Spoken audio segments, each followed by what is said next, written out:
Hey everybody, welcome back to the arcade. We got a new edition here, Tournament Cyberball 2072, 50 years of explosive entertainment.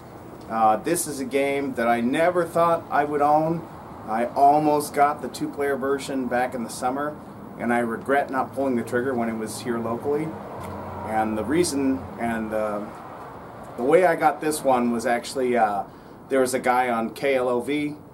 He did not want to sell it. He wanted to trade it for a game, and he listed a bunch of different games that he wanted for it.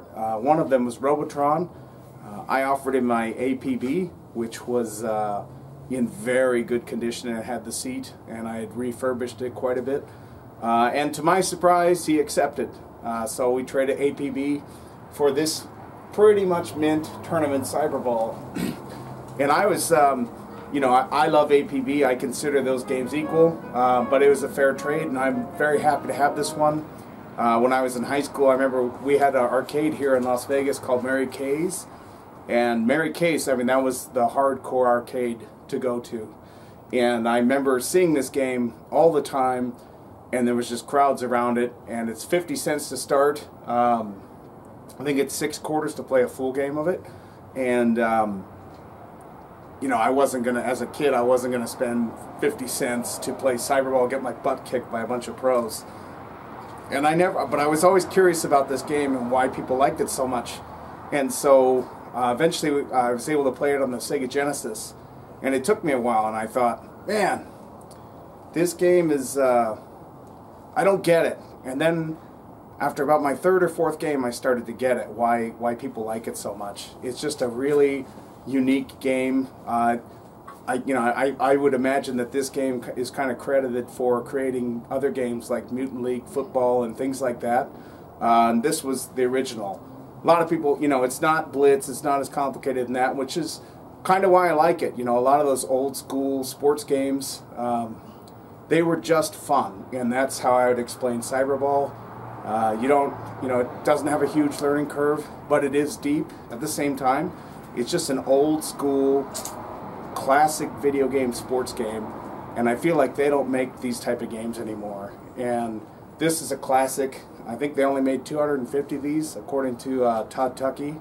A lot of them were converted into other things.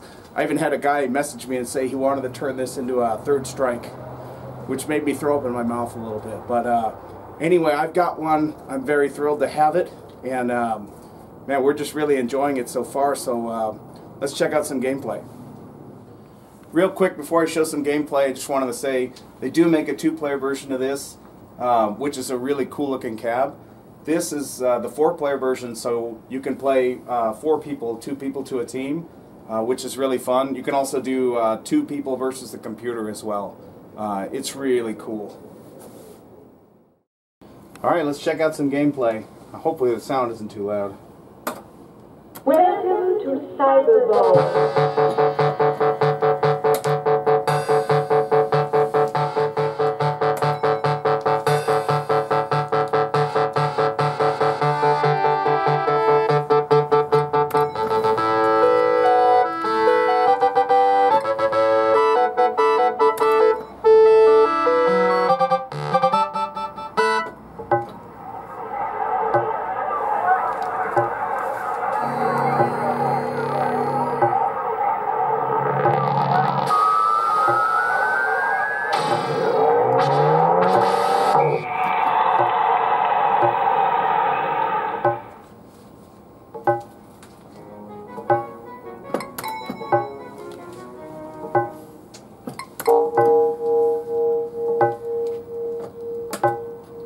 So left is on offense, I'm on defense here on the right.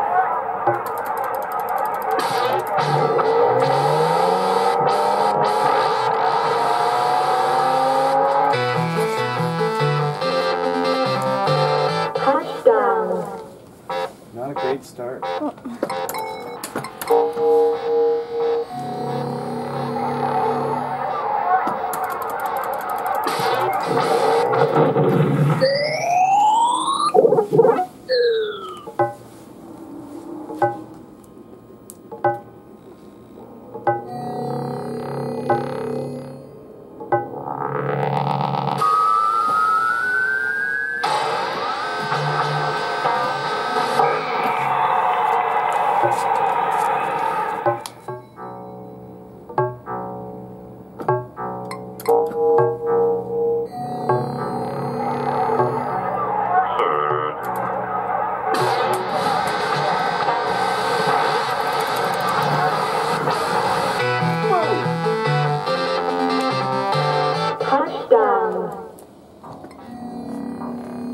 As the ball gets, there's not 4 downs, so as the ball gets, if you don't get past this yellow line here, the ball will explode, and if your character's holding it, he'll explode too, and you'll lose him for a little while. You can hear the clock ticking faster. Ready, set, cut.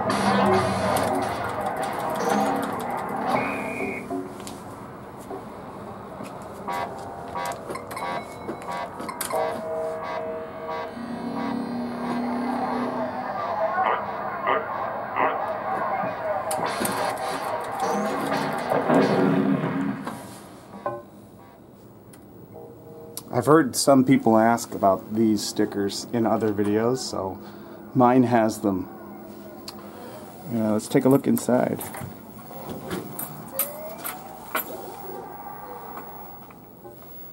So it's just one big board sitting there powering the whole game. You got your audio amp there, which you can't really see, but